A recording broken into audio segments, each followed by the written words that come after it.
Ouvrir un salon de toilettage ou bien devenir toiletteur à domicile, c'est une question récurrente qui revient souvent. Est-ce qu'il est mieux de reprendre ou de créer un salon? Est-ce qu'il vaut mieux se déplacer chez le client pour pouvoir répondre à la demande liée au toilettage?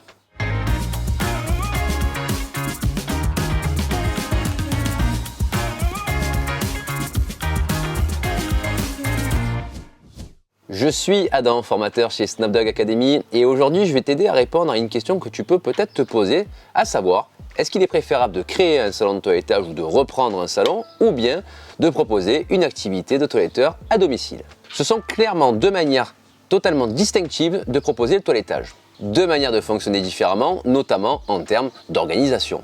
En salon, tu vas rester dans un lieu fixe. Ce qui n'est pas le cas avec une activité de toiletteur à domicile, tu vas devoir te rendre chez le client. Ce qui veut dire qu'il va te falloir une organisation bien définie par secteur géographique pour éviter de perdre trop de temps lors de tes déplacements. Cette organisation est également primordiale si tu veux éviter de passer tout ton temps dans les bouchons ou à la pompe à essence. C'est également deux investissements différents. Au travers d'une activité à domicile, tu n'auras pas besoin d'acheter du gros matériel. Pas de grosses tables de toilettage, pas de grosses baignoires, pas de travaux à réaliser. On y reviendra plus tard, mais sache que la création d'un salon de toilettage va te coûter à peu près entre 10 et 15 000 euros en fonction bien évidemment de la taille du local et des travaux que tu vas réaliser. Pour du toilettage à domicile, il faut compter environ entre 1 500 et 2 000 euros.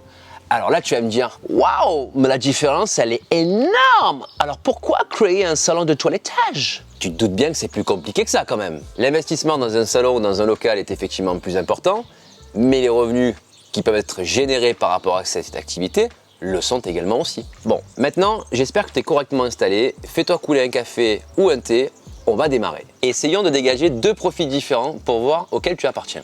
Profil numéro 1. Tu es réticent à l'idée d'investir pas mal d'argent dans un projet, tu as besoin de liberté, de gérer ton emploi du temps comme tu le souhaites et de te déplacer sans cesse dans la journée. Profil numéro 2. Investir dans un projet n'est pas un obstacle pour toi.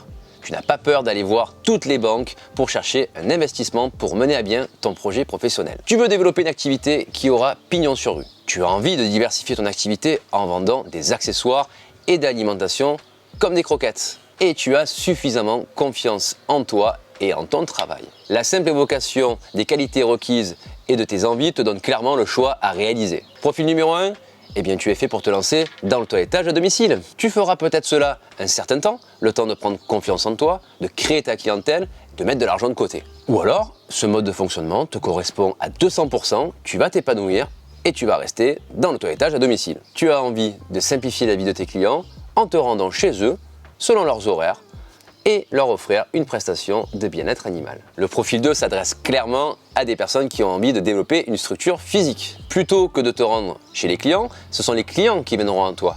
Et donc pour cela, tu vas créer un lieu de rencontre chaleureux, vivant, accueillant et tu vas peut-être proposer donc des produits complémentaires comme des accessoires ou de l'alimentation dans le but de conseiller au mieux tes clients. Cela te demandera certains sacrifices, mais tu es prêt à les faire pour te lancer dans cette magnifique aventure. Concernant le deuxième profil, sache que je conseille très souvent de regarder les petites annonces et notamment les salons de toilettage qui sont en vente. Leboncoin.fr est ton ami. Tu constateras que le prix de vente de la plupart des salons de toilettage avoisine tout simplement le prix d'une création d'entreprise. Pour simplifier, tu investiras sensiblement la même somme d'argent mais avec des clients, donc des rentrées d'argent, ce qui te permettra plus facilement de payer tes charges et ton crédit. Le crédit justement, il sera plus facilement accepté pour une reprise de salon de toilettage et tu rentabiliseras beaucoup plus vite ton investissement. C'est logique, ton agenda sera déjà bien rempli dès le premier jour. Au moment de te lancer, arrête de te poser des questions. Trop de questions deviennent des excuses. Et les excuses sont des prétextes pour ne rien faire. Mais toi, tu es un battant, donc rien ni personne ne t'empêchera d'atteindre tes objectifs. Alors regarde quel est ton profil et choisis simplement celui qui te correspond le plus. De toute manière, rassure-toi, rien n'est figé. Tu peux très bien commencer au travers d'une activité à domicile et basculer ensuite sur une activité dans un local au travers d'un salon de toilettage et vice-versa. Tu peux très bien développer une activité dans un salon, puis du jour au lendemain, vendre cette activité et continuer à domicile. Quoi qu'il arrive, tu as le droit à l'erreur. C'est dans les échecs que l'on construit ses succès. Donc évite de tout réussir parce que tu risques de passer à côté du meilleur. J'espère que cette vidéo t'aura permis d'y voir plus clair dans ton projet professionnel si tu hésites justement entre une activité à domicile ou dans un local. Si cette vidéo t'a plu, je t'invite à mettre un gros pouce bleu, à activer la cloche des notifications et pourquoi pas à t'abonner à la chaîne. D'ici là, je te dis à très vite pour une prochaine vidéo.